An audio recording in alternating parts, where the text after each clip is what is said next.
Сәлем достар, менің каналыма қош келдіңіздер. Мен сіздерге бүгін трайфл десертінің рецептісімен бөлісетін боламын. Ең алдымен 3 жұмыртқамызға шекер салып, жақсылап әппақ болғанға дейін миксерлеп аламыз. Үстіне сүт және де сұйық май құямыз. Араластырамыз. ұн және какао електен өткізіп саламыз. Қопсытқышымызды саламыз. Жақсылап бір келкі болғанға дейін араластырамыз. Дайын болған тестамызды формаға құйып, 180 градуста 25-30 минут пісіріп аламыз. Кремін дайындаймыз. Крем-чизге шекер салып, жақсылап араластырып аламыз.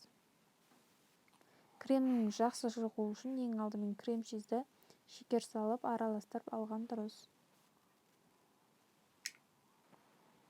Сливкімізді құямыз.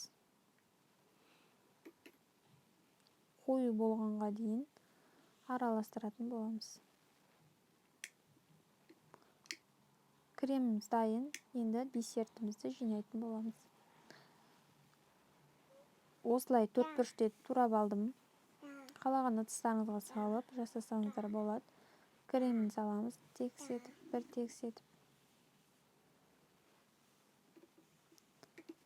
тегіс етіп жағып, үстіне шоколадты ганашымызды құямыз.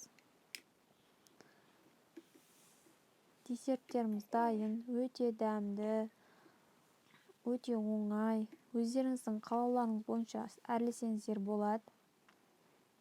Десертіміз дайын, ас болсын. Менің каналыма жазылып, лайк басып, комментарий қалдыруды ұмытпаңыздар.